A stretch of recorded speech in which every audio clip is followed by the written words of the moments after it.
ನಮಸ್ತೆ ವೀಕ್ಷಕರೇ, ಎಲ್ಲರಿಗೂ ಟ್ಯಾರೋ ಲೈಫ್ ಯೂಟ್ಯೂಬ್ ಚಾನೆಲ್ಗೆ ಸ್ವಾಗತ. ವೀಕ್ಷಕರೇ, ಇವತ್ತಿನ ಒಂದು ಸಂಚಿಕೆಯಲ್ಲಿ ಮುಖ್ಯವಾಗಿ ನೀವು ಇಷ್ಟಪಟ್ಟಿರ್ತಕ್ಕಂಥ ವ್ಯಕ್ತಿಯ ಮನಸ್ಸಿನಲ್ಲಿ ಏನಿದೆ, ಅವರ ಒಂದು ಭಾವನೆಗಳು ಯಾವ ರೀತಿ ಇದೆ ನಿಮ್ಮ ಬಗ್ಗೆ ಅನ್ನೋದನ್ನ ನಾವು ಇವತ್ತಿನ ಟ್ಯಾರೋ ರೀಡಿಂಗ್ ಮಾಡೋದ್ರ ಮುಖಾಂತರ ತಿಳ್ಕೊಳ್ಳೋಣ. ಆ್ಯಂಡ್ ಇದು ಒಂದು ಜನರಲ್ ರೀಡಿಂಗ್ ಆಗಿರುತ್ತೆ. ಪರ್ಸನಲ್ ರೀಡಿಂಗ್ ಬೇಕು ಅಂದರೆ ಡಿಸ್ಕ್ರಿಪ್ಷನ್ ಬಾಕ್ಸಲ್ಲಿ ಕೊಟ್ಟಿರ್ತಕ್ಕಂಥ ನಂಬರ್ಗೆ ವಾಟ್ಸಪ್ ಮಾಡಿ ನಿಮ್ಮ ಒಂದು ಡೀಟೇಲ್ಸನ್ನು ಶೇರ್ ಮಾಡಿ ಚಾರ್ಜಬಲ್ ಬೇಸಿಸ್ ಮೇಲೆ ರೀಡಿಂಗನ್ನು ಮಾಡಿಸ್ಬೋದಾಗಿದೆ. ಸೊ ಬನ್ನಿ ಕ್ವಿಕ್ಕಾಗಿ ವಿಡಿಯೋವನ್ನು ಶುರು ಮಾಡೋಣ. ಆ್ಯಂಡ್ ತುಂಬ ಥ್ಯಾಂಕ್ ಯು ಯಾರೆಲ್ಲ ವಿಡಿಯೋವನ್ನು ಲೈಕ್ ಮಾಡ್ತೀರಾ, ಶೇರ್ ಮಾಡ್ತೀರಾ ನಿಮ್ಮ ಆತ್ಮೀಯರೊಂದಿಗೆ. ಬಹಳ ಧನ್ಯವಾದಗಳು. ನನ್ನ ಕಡೆಯಿಂದ ನಿಮ್ಮ ಪ್ರೋತ್ಸಾಹ ಇದೇ ಥರ ಇರಲಿ ಅಂತ ಆಶಿಸ್ತಾ ಸೊ ಬನ್ನಿ ಇವತ್ತಿನ ವಿಡಿಯೋವನ್ನ ಶುರು ಮಾಡೋಣ. ಮೈಂಡನ್ನು ರಿಲ್ಯಾಕ್ಸ್ ಮಾಡ್ಕೊಳ್ಳಿ. ಮನಸ್ಸಲ್ಲಿ ಯಾವ ಒಂದು ವ್ಯಕ್ತಿ ಬಗ್ಗೆ ನೀವು ಈ ಒಂದು ವಿಡಿಯೋವನ್ನ ನೋಡ್ತಾ ಇದ್ದೀರಾ, ಆ ವ್ಯಕ್ತಿಯನ್ನ ನೆನಪಿಸ್ಕೊತಾ ಯೂನಿವರ್ಸ್ ಕಡೆಯಿಂದ ನೋಡೋಣ ಯಾವ ಒಂದು ಸಂದೇಶ ಇದೆ, ಅವರ ಒಂದು ಕರೆಂಟ್ ಭಾವನೆ ಯಾವ ಥರ ಇದೆ ನಿಮ್ಮ ಪರವಾಗಿ. ಓಕೆ, ನೋಡೋಣ ಯಾವ ಒಂದು ಭಾವನೆ ಇದೆ, ಏನು ನಡೀತಾ ಇದೆ ಅವರ ಜೀವನದಲ್ಲಿ ನಿಮ್ಮ ಬಗ್ಗೆ. ಓಕೆ, ಯಾವ ಒಂದು ಘಟನೆ ಏನು ನಡೀತಾ ಇದೆ, ಏಂಜಲ್ಸ್ ಗೈಡ್ ಮಾಡಿ. ಓಕೆ, ಸ್ಕಿಪ್ ಮಾಡಬೇಡಿ ಈ ಒಂದು ಶಫ್ಲಿಂಗನ್ನು. ಮನಸ್ಸಾರೆ ಆದಷ್ಟು ಪ್ರೇಯರನ್ನು ಮಾಡಬೇಕಾಗತ್ತೆ ನೀವು. ಓಕೆ, ಇನ್ನೊಂದು ಕಾರ್ಡ್ ಬಂದಿದೆ. ಸೊ ಏನು ನಡೀತಾ ಇದೆ ನಿಮ್ಮ ವ್ಯಕ್ತಿಯ ಒಂದು ಮನಸ್ಸಿನಲ್ಲಿ. ಓಕೆ, ಏನು ನಡೀತಾ ಇದೆ ಏಂಜಲ್ಸ್ ತಿಳಿಸ್ಕೊಡಿ, ಯೂನಿವರ್ಸ್ ತಿಳಿಸ್ಕೊಡಿ. ಏನಾದರೂ ಎನರ್ಜೀಸ್ ಇದ್ದರೆ ತಿಳಿಸ್ಕೊಡಿ ಯೂನಿವರ್ಸ್. ಇನ್ನೇನಾದರೂ ಎನರ್ಜೀಸ್ ಇದೆಯಾ, ಇನ್ನೇನಾದರೂ ಎನರ್ಜೀಸ್. ಓಕೆ, ಆಲ್ ರೈಟ್ ವೀಕ್ಷಕರೇ, ಸೊ ಎನರ್ಜೀಸ್ ಬಂದಿದೆ. ಸೊ ಈ ಒಂದು ಕರೆಂಟ್ ಎನರ್ಜೀಸ್ನ ನೋಡೋದಾದರೆ, ಮುಖ್ಯವಾಗಿ ನಿಮ್ಮ ಪರ್ಸನಿನ ಮನಸ್ಸಿನಲ್ಲಿ ತುಂಬ ಒಂದು ನೋವಂತಕ್ಕಂಥದ್ದು ಮನೆ ಮಾಡಿದೆ ಅಂತ ಹೇಳ್ಬೋದು. ಮೊದಲನೇದಾಗಿ ಹೇಳೋದಾದರೆ, ನಿಮ್ಮ ಪರ್ಸನ್ ತುಂಬಾ ಒಂದು ಪಾಸಿಟಿವ್ ಮೈಂಡ್ಸೆಟ್ ಉಳುವವರು ಅಂತ ಹೇಳ್ಬೋದು. ಪ್ರೀತಿ ವಿಚಾರದಲ್ಲಿ ಎಂದಿಗೂ ಅವರು ತುಂಬಾ ಒಂದು ಲಾಯಲ್ ಆಗಿ ನಡ್ಕೊಂಡಿರ್ತಾರೆ. ಎಲ್ಲ ರೀತಿಯ ಭಾವನೆ ಎಮೋಷನ್ಸ್ ಅಂತಕ್ಕಂಥದ್ದು ಇವ್ರಿಗೆ ಇದೆ ಅಂತಾನೆ ಹೇಳ್ಬಹುದು. ಒಂದು ಪಾಸಿಟಿವ್ ಮೈಂಡ್ಸೆಟ್ಟಲ್ಲಂತೂ ನಿಮ್ಮ ಪರ್ಸನ್ ಇದ್ದಾರೆ ಅಂತ ಹೇಳಬಹುದು ಒಂದು ಕಡೆ. ಆದರೆ ಯಾಕೋ ಗೊತ್ತಿಲ್ಲ, ಎಮೋಷ್ನಲಿ ತುಂಬ ಕನ್ಫ್ಯೂಷನಲ್ಲಿದ್ದಾರೆ. ಆ್ಯಂಡ್ ತುಂಬಾ ಒಂದು ಏನೋ ಗೊತ್ತಿಲ್ಲ, ಅವ್ರಿಗೆ ಫೋಕಸ್ ಮಾಡ್ಲಿಕ್ಕೆ ಆಗ್ತಿಲ್ಲ. ಯಾವುದೇ ವಿಚಾರ ಇರ್ಬೋದು ನಿಮ್ಮ ಮೇಲೆ, ಅಥವಾ ಏನೋ ಒಂದು ಕೆಲಸಕ್ಕೆ ಅಥವಾ ನಿಮಗೇನೋ ಒಂದು ಪ್ರಾಮಿಸನ್ನು ಮಾಡಿರ್ತಾರೆ ಈ ವ್ಯಕ್ತಿ. ಆದರೆ ಯಾಕೋ ಗೊತ್ತಿಲ್ಲ, ಅದನ್ನು ಫುಲ್ಫಿಲ್ ಮಾಡೋದಕ್ಕೆ ಆಗ್ತಿರಲ್ಲ ಅವ್ರ ಕೈಯಿಂದ. ಏನೋ ಒಂದು ಗೊಂದಲ, ಏನೋ ಒಂದು ತಳಮಳ, ಯಾರೇನು ಅಂದ್ಕೋತಾರೆ, ಫ್ಯಾಮಿಲಿ ಏನು ಅಂದ್ಕೊಳ್ಳುತ್ತೆ, ಅಥವಾ ನಾನು ಹೇಗೆ ಈ ಒಂದು ಸೊಸೈಟಿನ ಫೇಸ್ ಮಾಡಲಿ. ಸೊ ಈ ಥರ ತುಂಬ ತೀರಾ ಒಂದು ನೆಗೆಟಿವ್ ಎಮೋಷನ್ಸಲ್ಲಿ ನಿಮ್ಮ ಪರ್ಸನ್ ಯೋಚನೆ ಮಾಡ್ತಾರೆ ಅಂತ ಸಹ ಇಲ್ಲಿ ನೋಡ್ಬೋದಾಗಿದೆ. ಆ್ಯಂಡ್ ಸಿಕ್ಕಾಪಟ್ಟೆ ಕನ್ಫ್ಯೂಷನ್ ನಾವು ನೋಡ್ತಾ ಇದ್ದೀವಿ ಇಲ್ಲಿ. ಯುದ್ಧಕ್ಕೆ ತಯಾರಾಗಿ ನಿಂತಿದ್ದಾರೆ, ಏನೇ ಬಂದ್ರೂ ಎದುರು ಹಾಕೊಂಡು ನಿಮ್ಮ ಪ್ರೀತಿಯನ್ನು ಉಳಿಸ್ಕೋಬೇಕು ಅನ್ನೋ ಒಂದು ಭಾವನೆ ಇದೆ ಇವರಲ್ಲಿ. ತುಂಬಾ ಪ್ರಿಪೇರ್ಡ್ ಆಗಿದ್ದಾರೆ ಹಾಗೆ ನೋಡೋಕೆ ಹೋದರೆ. ತುಂಬಾ ಬುದ್ಧಿಶಾಲಿ ಕೂಡ, ಹಾಗೆ ಎದುರಿಸೋದಕ್ಕೆ ಯಾವುದೇ ರೀತಿ ಹೆಜ್ಜೆ ಹಿಂದೆ ಇಡೋದಿಲ್ಲ.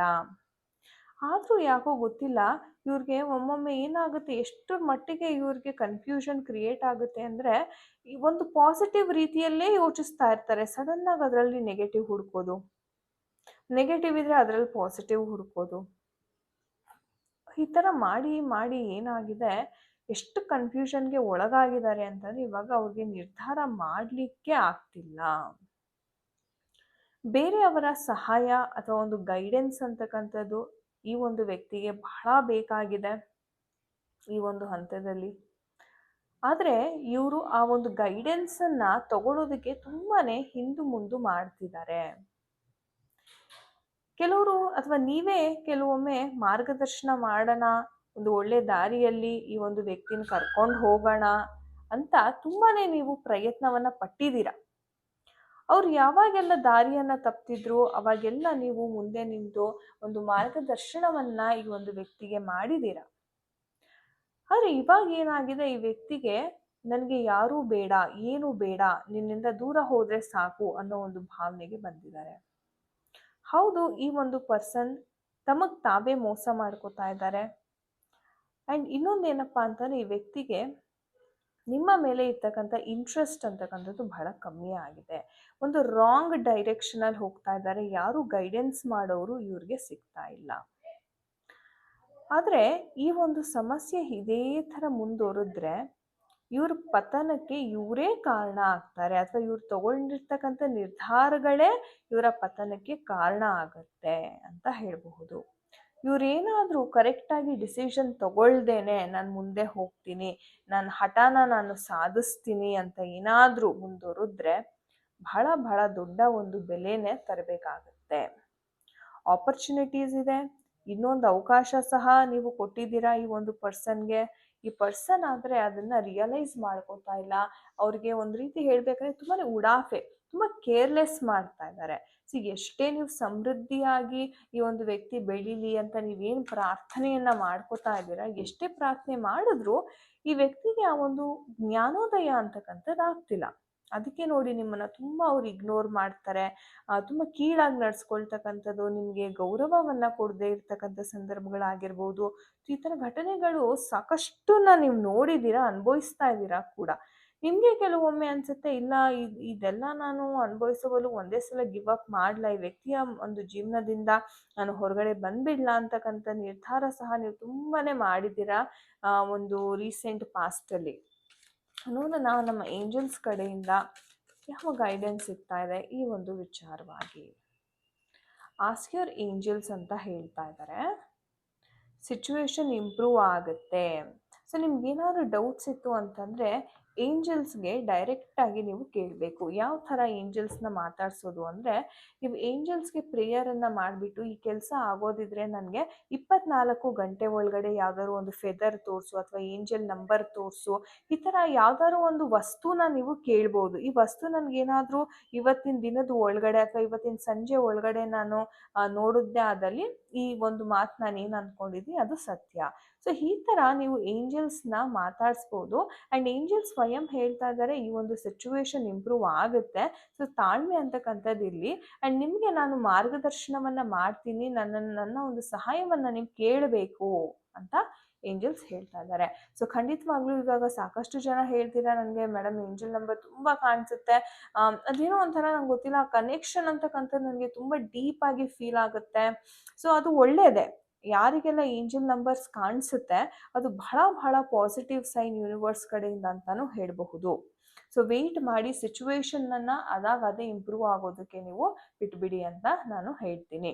ಸೊ ಏಂಜಲ್ಸ್ ಮತ್ತು ಯೂನಿವರ್ಸಲ್ಲಿ ಅಪಾರವಾದ ಒಂದು ನಂಬಿಕೆಯನ್ನು ಇಡಿ, ಬೇರೆ ಏನೂ ನಿಮಗೆ ಬೇಕಾಗೋದಿಲ್ಲ. ಓಕೆ, ಸೊ ಒಳ್ಳೆಯದಾಗಲಿ. ಆ್ಯಂಡ್ ಈ ಒಂದು ರೀಡಿಂಗ್ ನಿಮಗೆ ಯಾರಿಗೆಲ್ಲ ರೆಸೊನೇಟ್ ಆಯಿತು, ಪರ್ಸ್ನಲ್ ರೀಡಿಂಗ್ ಖಂಡಿತ ನೀವು ತಗೊಳ್ಳಿ ಅಂತ ನಾನು ಗೈಡೆನ್ಸನ್ನು ಕೊಡ್ತೀನಿ. ಪರ್ಸ್ನಲ್ ರೀಡಿಂಗ್ ಮಾಡಿಸೋದ್ರಿಂದ ನಿಮ್ಮ ಹೆಸರು, ಡೇಟ್ ಆಫ್ ಬರ್ತಿಂದ ಕಾರ್ಡ್ಸ್ನ ತೆಗೆಯೋದ್ರಿಂದ ನಿಮಗೆ ಸಂಬಂಧಪಟ್ಟಿರ್ತಕ್ಕಂಥ ವಿಚಾರಗಳು ಇನ್ನೂ ಆ್ಯಕ್ಯುರೇಟ್ ಆಗಿ ನೀವು ತಿಳ್ಕೊಬೋದು. ಸೊ ವೀಕ್ಷಕರೇ, ಇದಾಗಿತ್ತು ಇವತ್ತಿನ ಒಂದು ರೀಡಿಂಗ್. ಐ ಹೋಪ್ ನಿಮಗೆ ಇವತ್ತಿನ ರೀಡಿಂಗ್ ಇಷ್ಟ ಆಗಿದೆ ಅನ್ಕೋತೀನಿ. ಕಮೆಂಟ್ ಸೆಕ್ಷನಲ್ಲಿ ಕಮೆಂಟ್ ಮಾಡೋದನ್ನು ಮಾತ್ರ ಮರಿಬೇಡಿ. ಥ್ಯಾಂಕ್ ಯು ಏಂಜಲ್ಸ್ ಅಂತ ನಾವೆಲ್ಲರೂ ಹೇಳೋಣ.